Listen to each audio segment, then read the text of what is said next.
तो दोस्तों हो जाइए तैयार, क्योंकि एक बहुत ही महत्वपूर्ण वीडियो लेकर हम आ गए हैं आज, जो कि है राजस्थान का इतिहास। जी हाँ दोस्तों, मैं हूं आपकी होस्ट डॉक्टर सीमा तिवारी और आप सभी को पता है कि राजस्थान पीटीआई ग्रेड 3 की वैकेंसीज रिलीज हो चुकी हैं दोस्तों। और अगर आपको सफलता प्राप्त करनी है इस एग्जाम में, तो आपको सेकेंड पेपर के साथ साथ फर्स्ट पेपर की तैयारी करना बहुत ज़्यादा ज़रूरी है। तो हमारे बहुत से साथी लगातार कमेंट बॉक्स में लिखते आ रहे हैं कि मैम फर्स्ट पेपर की तैयारी कैसे करें, कुछ भी नहीं आता, तैयारी शुरू करवाइए। तो आज से हमारे चैनल पे फर्स्ट पेपर की सीरियसली तैयारी आपको कराई जाएगी। और ये देखिए, मैंने खुद से आपके प्रिपरेशन के लिए कुछ पॉइंट्स तैयार किए हैं। राजस्थान के इतिहास से रिलेटेड कुछ मोस्ट इंपॉर्टेंट पॉइंट्स हैं, साथ ही साथ कुछ ऑब्जेक्टिव्स भी इस वीडियो में हम आपके लिए लेके आए हैं दोस्तों। तो इम्पॉर्टेंट वीडियो है। अगर आपको टॉपिक वाइज टॉपिक क्लियर करना है राजस्थान का जीके, तो कहीं ना कहीं आपको बेस से शुरू करना ही होगा। तो वही एक अच्छी सी नई सी शुरुआत की है हमने आज के इस वीडियो में, कि बिल्कुल शुरू से आपको बेसिक से राजस्थान के इतिहास के बारे में हम आपको बताएंगे। उम्मीद है आपको वीडियो पसंद आएगा, तो लाइक जरूर कीजिएगा अगर पसंद आए। और अगर आप सभी दोस्त इस वीडियो को देखते हैं तभी हम आगे की सीरीज लेके आएंगे, अदरवाइज हम फिजिकल एजुकेशन पार्ट 2 की तैयारी में लग जाएंगे। तो दोस्तों ज़्यादा से ज़्यादा इस वीडियो को शेयर जरूर कीजिएगा। Okay, let's start with the history of Rajasthan. तो देखिए, बताया जा रहा है यहाँ पे कि राजस्थान का जो इतिहास है वो प्रागैतिहासिक काल से ही शुरू होता है और 3000 ईसा पूर्व से 1000 ईसा पूर्व के बीच यहाँ की संस्कृति सिंधु सभ्यता जैसी थी। बात की जा रही है राजस्थान के बारे में और किस तरह से शुरुआत हुई राजस्थान की, ये बताया जा रहा है। और देखिए, 7वीं शताब्दी में यानी कि 7वीं सदी से यहाँ चौहानों राजपूतों का प्रभुत्व बढ़ा और फिर इसके बाद 12वीं शताब्दी तक साम्राज्य स्थापित कर लिया गया। चौहानों के द्वारा जो है यहाँ पे साम्राज्य स्थापित कर लिया गया। तो आगे देखिए, हम आपको यहाँ पे बुक से भी समझाने की कोशिश करते हैं। ये देखिए, राजस्थान का इतिहास आपको काफ़ी अच्छे से इसमें समझ में आएगा कि 3000 से 1000 ईसा पूर्व तक यहाँ की जो संस्कृति थी वो सिंधु सभ्यता जैसी थी। आपको ये पॉइंट नोट डाउन करना है। और फिर 7वीं शताब्दी से यहाँ चौहान राजपूतों का प्रभुत्व बढ़ने लगा और 12वीं सदी तक उन्होंने यानी कि चौहान राजपूतों ने एक साम्राज्य स्थापित कर लिया। और इसके बाद देखिए कि चौहानों के बाद इस योद्धा जाति का नेतृत्व मेवाड़ के गहलोतों ने संभाला।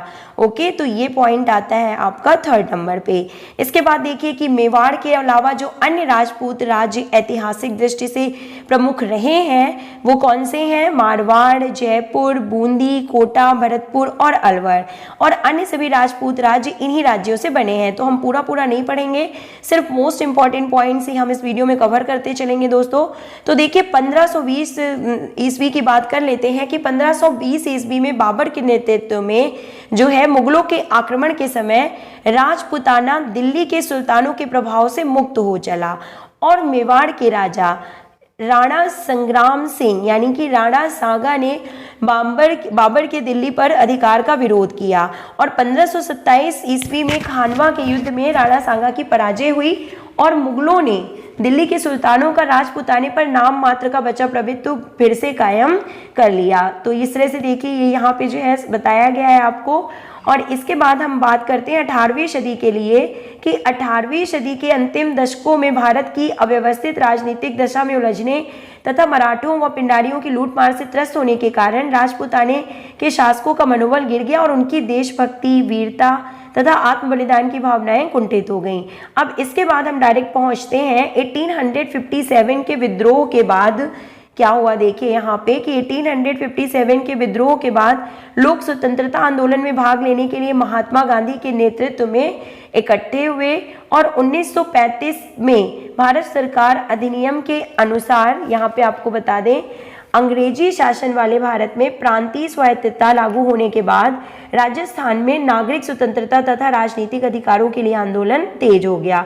ठीक है दोस्तों, ये बात हुई 1857 के बाद की। और 1947 में देखिए, आपको बताया जा रहा है कि भारत जो है वो स्वतंत्र हो गया और स्वतंत्रता प्राप्ति के उपरांत यानी बाद 1948 में इस क्षेत्र की इन बिखरी हुई रियासतों को एक करने की प्रक्रिया शुरू हुई। और जल्दी ये देखिए, आपको यहाँ पे पता चल रहा है कि 1956 में राज्य जो है पुनर्गठन अधिनियम लागू होने तक जारी रही। ये सारी रियासतें जो है इनको एक करने का प्रयास किया गया। और ये देखिए सबसे पहले 1948 में इस मत्स्य संघ बना। यहाँ पे देखिए 1948 में मत्स्य संघ बना, जिसमें कुछ ही रियासतें शामिल की गई। और देखिए 1949 तक बीकानेर, जयपुर, जोधपुर व जैसलमेर जैसी मुख्य रियासतें भी इसमें शामिल हो चुकी थी। और फाइनली ये देखिए आपने यहाँ पे देख लिया, जान लिया, इंपॉर्टेंट पॉइंट है कि 1 नवंबर 1956 को अजमेर, आबू रोड तालुका व सुनेल टप्पा के भी शामिल हो जाने के बाद वर्तमान राजस्थान राज्य विधिवत रूप से अस्तित्व में आया। तो इतनी जानकारी आपको यहाँ पे राजस्थान के इतिहास से रिलेटेड हमने आपको दे दी है कि 1 नवंबर 1956 को जो है राजस्थान राज्य की जो है वर्तमान राजस्थान राज्य विधिवत रूप से अस्तित्व में आया था। अब हम बात कर लेते हैं जो इसे कितने भागों में डिवाइड किया गया है राजस्थान के इतिहास को। तो आपको बता दें दोस्तों, इसे पाषाण काल, ताम्रपाषाण काल और फिर आगे भी जो है महाकाव्य काल और वैदिक काल में डिवाइड किया गया है। तो इनके बारे में भी हम थोड़ी थोड़ी सी इन्फॉर्मेशन पढ़ते हुए चलेंगे कि पाषाण काल जो है वो 25 लाख ईसा पूर्व से 1000 ईसा पूर्व को 3 युगों में जो है बांटा जाता है। पहला जो काल है वो क्या है, देखिए पेलियो यानी कि पुरा पूर्व की बात की जा रही है, पूर्व काल की बात की जा रही है। दूसरा जो है वो मीजो यानी कि मध्यकाल, और तीसरा नियो यानी नवकाल की बात की जा रही है। अब देखिए राजस्थान में जो है तीनों युगों के साक्ष्य मिले हैं, यानी कि इन तीनों कालों में कहीं ना कहीं राजस्थान राज्य के होने के साक्ष्य मिले हैं। तो हम बात कर लेते हैं कि कैसे पता चलता है। तो देखिए जो पेलियोलिथिक एज है या पुरा पाषाण युग है, तो इसके बारे में पहले बात करते हैं। यहाँ पे जो मुख्य रूप से था वो क्या है, आखेटक व खाद्य संग्राहक। तो राजस्थान में पुरा पाषाण युग के अवशेष अजमेर, अलवर, चित्तौड़गढ़, भीलवाड़ा, जयपुर, जालौर, पाली, टोंक आदि क्षेत्रों की नदियों के किनारे प्राप्त हुए हैं। तो इन सभी क्षेत्रों के जो किनारे, नदियों के किनारे राजस्थान के जो पुरा पाषाण युग है उसके साक्ष्य प्राप्त हुए हैं। और इन नदियों में चंबल, बनास व लूनी प्रमुख रूप से हैं। और देखिए आगे हम आपको बता देते हैं यहाँ पे जो है कि नेक्स्ट हम इससे रिलेटेड कुछ आपको पहले इन्फॉर्मेशन दे देते हैं राजस्थान की स्थापना से रिलेटेड। ये देखिए 1800 ईस्वी में सर्वप्रथम जॉर्ज टॉमस ने इस क्षेत्र के लिए राजपुताना नाम का प्रयोग किया था। तो ये एक इम्पॉर्टेंट क्वेश्चन बनता है कि किसने सबसे पहले राजपुताना नाम का प्रयोग किया था राजस्थान के लिए, तो जॉर्ज टॉमस ने। और फिर नंबर 2 पे देखिए प्रसिद्ध इतिहासकार कर्नल जेम्स टॉड ने 1829 में प्रकाशित अपनी पुस्तक में, यानी उन्होंने कौन सी बुक प्रकाशित की थी, annuls and antiquities of Rajasthan. ये देखिए दोस्तों, annuls and antiquities of Rajasthan पुस्तक जो है वो कर्नल जेम्स टॉड ने 1829 में प्रकाशित की थी, या the central and western Rajput states of India, इस नाम से इन्होंने पुस्तक प्रकाशित की थी। और उन्होंने भी इस क्षेत्र के लिए अपनी पुस्तक में उन्होंने इस क्षेत्र के लिए रायथन नाम का प्रयोग किया था। ये आपने यहाँ पे पॉइंट नोट डाउन कर लिया होगा। टॉड राजस्थान के इतिहास के प्रणेता कहे जाते हैं, और जो कर्नल जेम्स टॉड हैं इन्हें राजस्थान के प्रणेता के रूप में भी जाना जाता है। ओके, और अभी हम आपको कुछ MCQ सीरीज करवाते हैं, उसके बाद बढ़ते हैं मध्य पाषाण युग की तरफ। तो देखिए दोस्तों, हमने जितना कुछ भी जाना है, 1 या 2 इन पैराग्राफ्स को पढ़ के इतिहास से रिलेटेड राजस्थान के बारे में उन्हें प्रश्नों के माध्यम से यहाँ पे सॉल्व करते हुए चलते हैं। तो देखिए पहले प्रश्न में पूछा जा रहा है कि जो आज़ादी से पहले यह क्षेत्र क्या कहलाता था। तो आप सभी को पता है, करेक्ट आंसर आप सभी ने गैस ही कर लिया होगा। पहले ही हमने आपको समझा दिया है कि आज़ादी से पहले जो यह क्षेत्र है राजपुताना नाम से जाना जाता था। Option number 1 is correct here. So what is correct answer here, Rajputana. आजादी से पहले यह क्षेत्र राजपुताना के नाम से जाना जाता था। और राजपुताना का अर्थ निम्नलिखित में से क्या था, तो राजपूतों का स्थान, इसे राजपुताना के नाम से जाना जाता था। राजपुताना शब्द के प्रथम प्रयोगकर्ता कौन थे, किसके द्वारा यह शब्द दिया गया था, तो जॉर्ज टॉमस के द्वारा यह शब्द दिया गया था।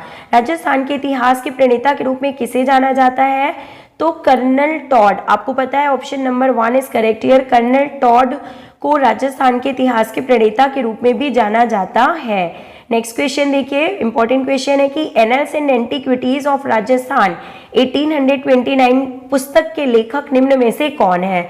तो सभी ने करेक्ट आंसर गेस ही कर लिया होगा यहाँ पे। Option number A, Colonel Tod के द्वारा इस पुस्तक को लिखा गया था। Option number 1 is correct here. और 1900 सदी का जो इतिहासकार था जिसने राजस्थान के सामंतवादी व्यवस्था के बारे में बताया था, वह कौन था? तो अच्छा क्वेश्चन है कि जो 19 सदी का प्रथम इतिहासकार जिसने राजस्थान के सामंतवादी व्यवस्था के रूप में बताया था, वह निम्न में से कौन है? एंड ऑप्शन नंबर जो है यहाँ पे आपको बता दें, A is correct, colonel James Tod. Okay, हम मूव करते हैं कुछ और ऑब्जेक्टिव क्वेश्चंस की ओर जो कि पाषाण काल से रिलेटेड है। जैसा कि हमने आपको बताया कि डिफरेंट पीरियड्स में राजस्थान राज्य के होने के साक्ष्य मिले हैं। तो पाषाण काल से रिलेटेड एक क्वेश्चन देखिए स्क्रीन पे है कि राजस्थान का वह स्थल जो पशुपालन का प्राचीनतम साक्ष्य प्रस्तुत करता है, क्योंकि मुख्य रूप से पाषाण काल में पशुपालन से रिलेटेड साक्ष्य मिले हैं, तो प्रस्तुत करता है वो राजस्थान का वो कौन सा स्थल है? तो option number 20 correct here, Bagod. Bagod में पशुपालन के साक्ष्य मिले हैं। ताम्र पाषाण काल की ओर मूव करते हैं। देखिए, तो पूछा जा रहा है कि राजस्थान में पाई जाने वाली ताम्र पाषाण संस्कृति जो है वो है तो कौन सी है? कौन सी संस्कृति यहाँ पे पाई जाती थी? तो कालीबंगा संस्कृति इज करेक्ट आंसर। अभी हम आपको इसके बारे में बताएंगे डिटेल से।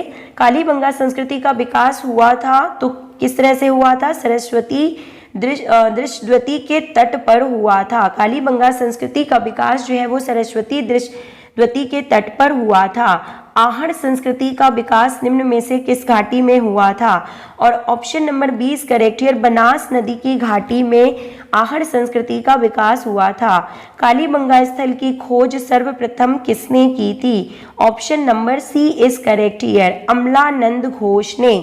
जी हाँ दोस्तों, हम बात कर रहे हैं ताम्र पाषाण काल की, जहाँ पे राजस्थान राज्य के साक्ष्य मिले हैं और बात की जा रही है कालीबंगा स्थल की खोज सर्वप्रथम किसने की थी? कालीबंगा संस्कृति की बात यहाँ पे की जा रही है, तो अमलानंद घोष ने की थी।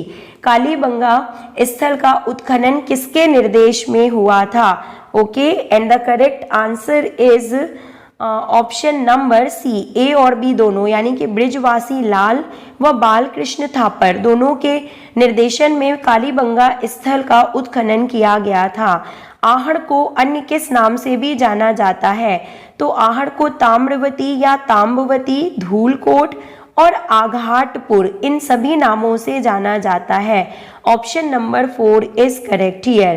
Question number 7 is asking that Ahar संस्कृति के सर्व प्रमुख केंद्र की पहचान आपको करनी है। देखिए, तो ऑप्शन नंबर सी जो है वो यहाँ पे करेक्ट है, गिनूंद या गिलूण जो है वो आहड़ संस्कृति के सर्व प्रमुख केंद्र के रूप में जाना जाता है।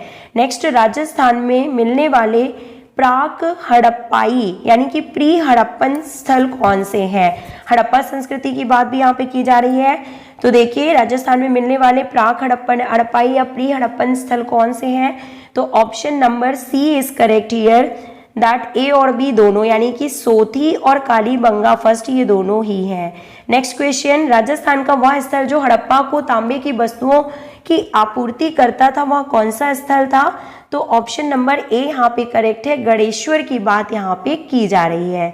ओके, राजस्थान का वह स्थल जो हड़प्पा को तांबे की वस्तुओं की आपूर्ति करता था वह गणेश्वर था।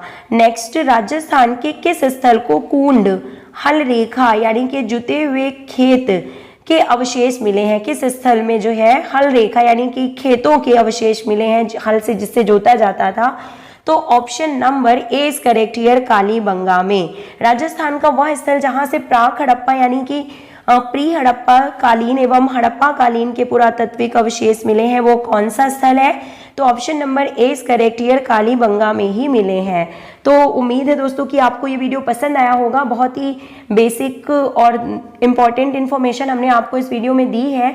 इसी तरह के इम्पॉर्टेंट वीडियोस हम आपके लिए लेके आते रहेंगे, तो देखते रहिए और अपनी तैयारी करते रहिए दोस्तों।